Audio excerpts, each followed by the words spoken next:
Hello everyone, how are you all? This is Sakshi Agarwal from Malerkotla. I welcome you all on मेहनती बच्चे. So ਅੱਜ ਇਸ video ਦੇ ਵਿੱਚ ਆਪਾਂ ਅਪ੍ਰੈਲ 2021 ਦੇ 10 ਹੋਰ ਇੰਪੋਰਟੈਂਟ ਕਰੰਟ ਅਫੇਅਰਸ ਡਿਸਕਸ ਕਰਾਂਗੇ. ਇਸ ਤੋਂ ਪਹਿਲਾਂ ਵੀ ਕਈ ਵੀਡੀਓਜ਼ ਅਪਲੋਡ ਹੋ ਚੁੱਕੀਆਂ ਨੇ ਸੀਰੀਜ਼ ਦੀਆਂ, ਸੋ ਤੁਸੀਂ ਉਹ ਵੀਡੀਓਜ਼ ਨੂੰ ਜ਼ਰੂਰ ਦੇਖੋ ਬਿਕੋਜ਼ ਇਹ ਸਾਰੀ ਵੀਡੀਓਜ਼ ਤੁਹਾਡੇ ਆਉਣ ਵਾਲੇ ਐਗਜ਼ਾਮਸ ਦੇ ਵਿੱਚ ਬਹੁਤ ਹੀ ਕੰਮ ਆਉਣਗੀਆਂ.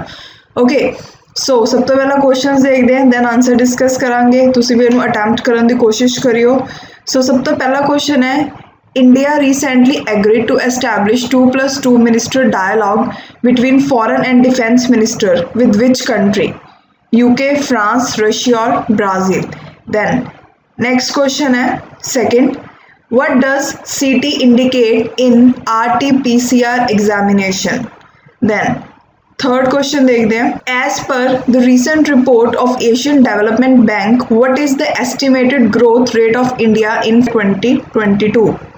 Okay, then next, which of the country launched NEO-01 robot which aims to remove space debris? Then next question है, what is the main objective of Crypto Climate Accord, that is CCA, an alliance of crypto firms? Then next, Varuna is a multilateral defense exercise between India and Dash. Okay, then next, which of the following countries is not a part of Net Zero Producers Forum? Then next question, in January the NASA's helicopter is sent to which place? Then next, which institution released a report titled Gender Bias and Inclusion in Advertising in India? Then आज का last question discuss करते हैं, what is the name of the medical device which concentrates oxygen from ambient air?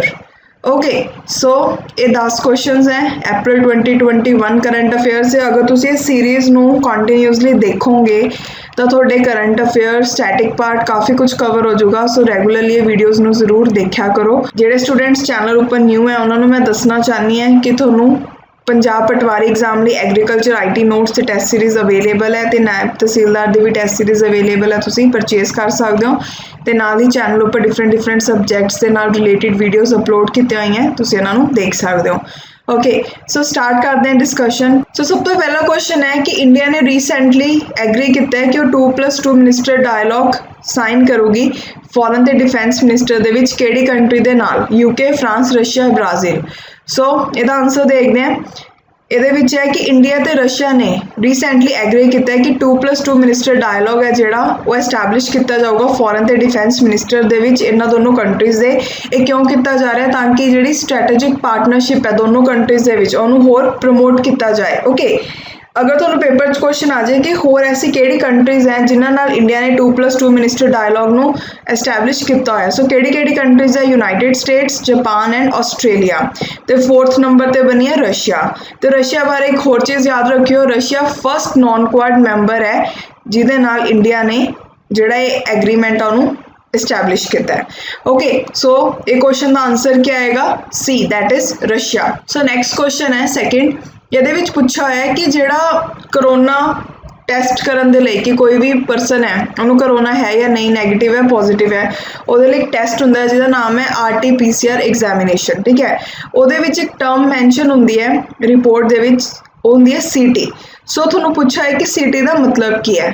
ਸੋ ਸਭ ਤੋਂ ਪਹਿਲਾਂ ਆਪਾਂ ਇਹਦੇ ਬਾਰੇ ਡਿਸਕਸ ਕਰਦੇ ਹਾਂ. ਜਿਹੜਾ CT ਟਰਮ ਹੈ ਉਹ ਕਿਹਦੇ ਨਾਲ ਰਿਲੇਟਡ ਹੈ? RT-PCR ਕੋਵਿਡ ਡਿਟੈਕਸ਼ਨ ਟੈਸਟ ਦੇ ਨਾਲ.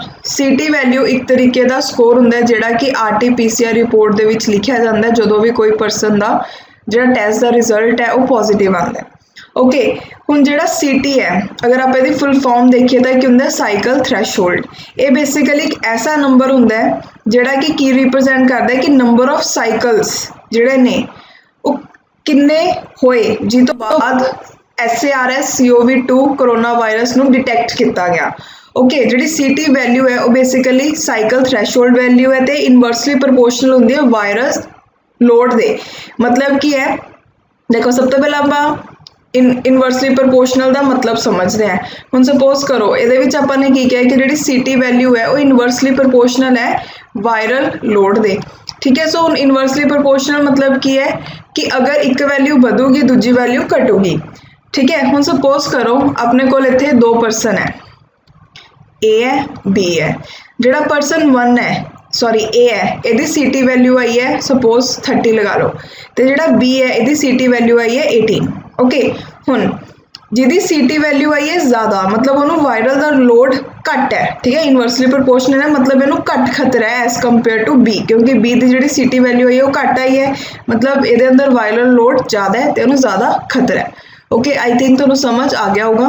तो ये एक होर गल कही हुई है ICMR के अकॉर्डिंग सीटी वैल्यू अगर 35 तो घट है तो उन्होंने कोविड पॉजिटिव मन्निया जाएगा। मतलब अगर वैल्यू ज़्यादा आती है 35 तो 36 आ रही है 37 आ रही है, ठीक है, तो जिहड़ी तुहाडी रिपोर्ट आऊगी करोना की वो क्या आऊगी कोविड नैगेटिव आऊगी। ओके दैन ਆਪਾਂ कुछ सीटी वैल्यू बारे होर डिटेल च देख लैंदे हैं। बिकॉज करोना के केसिस इन्ने ज़्यादा बढ़ रहे हैं तो सीटी वैल्यू बारे तुहानूं पेपर च पूछा जा सकता है। In RT-PCR test which is gold standard for diagnosing COVID-19 a positive reaction is detected by accumulation of fluorescent signal. CT value indicates the number of cycle needed in RT-PCR test to amplify viral RNA so that it can reach a detectable level कि virus detect हो सके, कितने cycle बाद virus है जो detect हो रहा है, बेसिकली वही सीटी वैल्यू है। Okay a lower CT value that is 29 और below is a sign of high viral load. A CT value of 30 to 37 indicates moderate amount of viral load. A CT value of 38 to 40 indicates minimal viral load. Okay so हुण इहदा answer क्या आएगा कि सीटी का मतलब की है साइकिल थ्रैशोल्ड।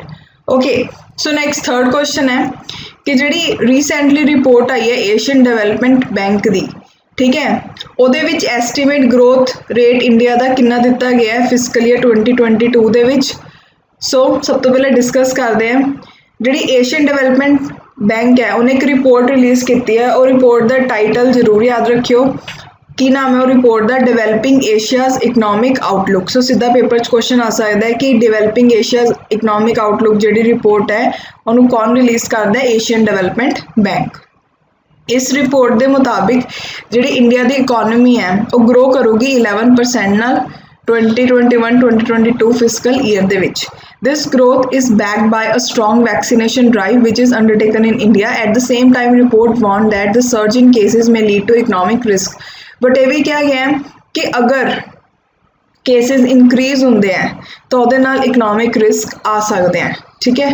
सो तो ये जी ग्रोथ है ये क्यों देखने को मिले बिकॉज बहुत ज़्यादा स्ट्रॉन्ग वैक्सीनेशन ड्राइव चल रहा है इंडिया के विच। ओके दैन नैक्सट क्वेश्चन है ऐसी केड़ी कंट्री है जिन्हें लॉन्च किया है NEO-01 रोबोट, ठीक है, जिसका मेन एम की है रिमूव करना स्पेस के जो कचरा होंदा है। सो इंडिया रशिया USA और चाइना। सो देखते हैं सब तो पहला NEO-01 is a robot launch by Chinese space mini startup into low earth orbit. It has been launched on experimental basis to remove the space debris. So जेड़ा NEO-01 robot है उन्होंने किने लॉन्च किया है चाइनीज स्पेस मीनिंग स्टार्टअप ने, so China ने launch किया है। ओके तो इन्होंने एक्सपेरीमेंटल बेसिस के उपर लॉन्च किया गया है। जो रोबोट है उन्होंने लॉन्च किया गया है किनू यूज़ करके चाइना के लॉन्ग मार्च 6 रॉकेट नू। ओके तो ये जी टैक्नोलॉजी है ये यूज़ किया गया लार्ज नैट का ताकि कैप्चर किया जा सके जो भी कचरा है स्पेस के विच, ठीक है, then burning it using its electric propulsion system तो फिर उन्होंने उत्थे ही जला दिता जाए। ओके सो तुम इत्थे देख सकते हो। सो केड़ी कंट्री ने लॉन्च किया है आंसर आएगा बी दैट इज चाइना।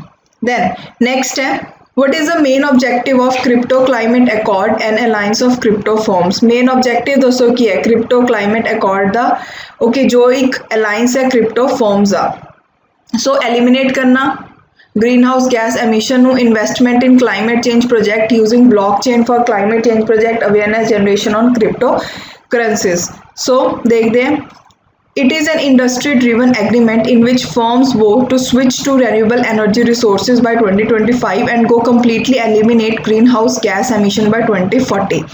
ਜਿਹੜਾ CCA है ये बेसिकली इंडस्ट्री ड्रिवन एग्रीमेंट है जिहदे फर्म्स जिहड़ियां ने उन्होंने ये चीज़ एक्सैप्ट की है कि उन्होंने स्विच करनगियां towards renewable energy sources by 2025 ते कंप्लीटली एलिमिनेट कर दिता जाऊगा ग्रीन हाउस गैस एमिशंस नू 2040 तक। ओके ਜਿਹੜਾ CCA ਹੈ ਉਹਨੂੰ ਲੈਡ ਕੀਤਾ ਜਾ ਰਿਹਾ ਬਾਈ 3 ਨॉन प्रॉफिट ग्रुप्स ਕਿਹੜੇ Rocky Mountain Institute, Alliance for Innovative Regulation and Energy Web Foundation. So ਇਹਦਾ ਆਨਸਰ ਕੀ ਆਏਗਾ A, that is eliminate greenhouse gas emission। then so next question ਹੈ ਵਰੁਣਾ ਜੋ ਕਿ ਇੱਕ ਮਲਟੀਲੇਟਰਲ ਡਿਫੈਂਸ ਐਕਸਰਸਾਈਜ਼ ਹੈ ਉਹ ਇੰਡੀਆ ਤੇ ਕਿਹੜੀ ਕੰਟਰੀ ਦੇ ਵਿੱਚ ਹੈ? ਜਾਪਾਨ, ਸ਼੍ਰੀਲੰਕਾ, ਫਰਾਂਸ ਔਰ ਆਸਟ੍ਰੇਲੀਆ। सो वरुणा अ मल्टीलेटरल नेवल एक्सरसाइज, याद रखियो केड़ी एक्सरसाइज है? नेवल एक्सरसाइज, ठीक है। तो केड़ी दो कंट्रीज दे विच हुंदी है? India and France. 19th addition है जिहड़ा ये एक्सरसाइज दा वो कंडक्ट होया 27 अप्रैल 2021 नूं। कित्थे कंडक्ट होया? अरेबियन सी दे विच। Okay, the exercise included advance air defence and anti submarine programmes, intense flying operation, surface and anti air weapon firings and other maritime security operation. ये विच तुसीं 3 चीज़ां मेन याद रखनियां ने, किहड़ी-किहड़ियां ने वरुणा दे रिगार्डिंग। एक तां ये किहड़ी टाइप दी एक्सरसाइज है? नेवल एक्सरसाइज है। सैकेंड, ये विच किहड़ी-किहड़ी कंट्रीज इनवॉल्व है? इंडिया ते फ्रांस। ओके, दैन नैक्सट है कित्थे कंडक्ट हुई? अरेबियन सी दे विच। ओके, सो ये क्वेश्चन का आंसर क्या आएगा? C, that is France. Then next question है which of the following countries is not a part of Net Zero Producers Forum. इन्हां विच असीं किहड़ी कंट्री है जिहड़ी पार्ट नहीं है नेट जीरो प्रोड्यूसर्स फोरम दा? इंडिया, सऊदी अरेबिया, USA और नॉर्वे। सब तो पहला इहदे बारे देखते हैं। देखो जिहड़ा सऊदी अरेबिया है उन्होंने यूनाइटेड स्टेट्स, कैनेडा, नॉर्वे ते कतर दे नाल मिल के की चीज़ फॉर्म की है? Net Zero Producers Forum. Okay, so तुहानूं अगर पूछा जाए कि किहड़ी कंट्रीज ने इहदे विच यूनाइटेड स्टेट्स है, कैनेडा है, नॉर्वे, कतर ते हुण सऊदी अरेबिया भी है। ओके, सो जिहड़ी फोरम है वो डेडिकेट कर दिया है to developing long term strategies to reach global net zero emission. मतलब ये फॉर्म क्यों बनाई गई है? ताकि कुछ ऐसी स्ट्रैटेजीज नूं डिवेलप किया जाए जिहदे नाल ग्लोबल नेट जीरो एमिशंस होण। Okay, net zero, which is also referred to as carbon neutrality, does not mean that a country would bring down its emission to zero. Rather, net zero is a state in which country emission are compensated by absorption and removal of greenhouse gases from the atmosphere. So ਇਹਦੇ ਵਿੱਚ ਤੁਸੀਂ याद रखियो कि ਜਿਹੜਾ net zero है ਉਹਨੂੰ carbon neutrality भी बोलते हैं, ठीक है। ਹੁਣ net zero ਦਾ मतलब ਇਹ ਨਹੀਂ ਹੈਗਾ कि ਜਿਹੜੀ emission है ਉਹਨੂੰ zero ਤੇ ਲੈ ਕੇ ਆਣਾ ਹੈ। ਇਹਦਾ मतलब ਇਹ ਹੈ कि ਜਿਹੜਾ एमिशन है उन्होंने कंपनसेट करना है कुछ होर मैथड्स के नाल, जिमें कि रिमूव करना, एब्जॉर्ब करना ग्रीन हाउस गैसेज नूं एटमोसफेयर तो। Absorption of the emission can increase by creating, तो एब्जॉर्प्शन जिहड़ी है एमिशन वो किमें हो सकती है, इनक्रीज किमें हो सकती है? कार्बन सिंक्स नूं क्रिएट करके, जिमें कि फॉरेस्ट जो कि while removal of gases from atmosphere require futuristic technology such as carbon capture and storage. This forum would discuss and devise strategies for supporting the implementation of Paris Agreement on climate change। ये forum है discuss ते devise करूगी strategies ताकि Paris Agreement दी implementation नूं होर ज़्यादा support दिता जावे। ओके, सो मेन तुसीं कंट्रीज बारे याद रखना है किहड़ी-किहड़ियां ने? United States, Canada, Norway, Qatar and Saudi Arabia. So इहदे विच केड़ी कंट्री है जिहड़ी इहदा पार्ट नहीं है? A, that is India. Then next question है इनजेन्युटी जिहड़ा नासा दा हैलीकॉप्टर है उन्होंने कित्थे भेजा गया? Antarctica, international space station, Mars और मून। सो देखते हैं आंसर। नासास मिनी हेलीकॉप्टर जिसका नाम की है Ingenuity, which is presently station at Mars, has recently completed its 3rd flight in Mars atmosphere. In use क्यों है? बिकॉज इन्हें रिसेंटली 3rd जिहड़ा अपना फ्लाइट है मार्स एटमोसफेयर जो कंप्लीट कर ली, ठीक है। जिहड़ा एयरक्राफ्ट है वो होवर कर रहा है एट 6.6 फीट पर सेकेंड, जिहड़ा कि हाईएस्ट स्पीड है जो कि किसी चॉपर ने अज तक अचीव की है।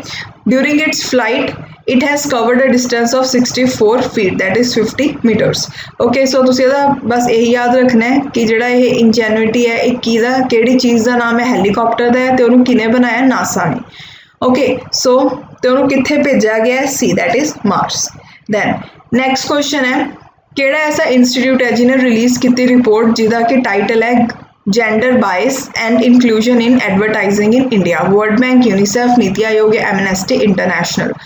सो किने किता? यूनीसेफ ते जीना डेविस इंस्टीट्यूट ने मिल के एक स्टडी कंडक्ट की, उस तो बाद उन्होंने एक रिपोर्ट रिलीज़ की जिसका टाइटल है gender bias and inclusion in advertising in India. So UNICEF is the answer.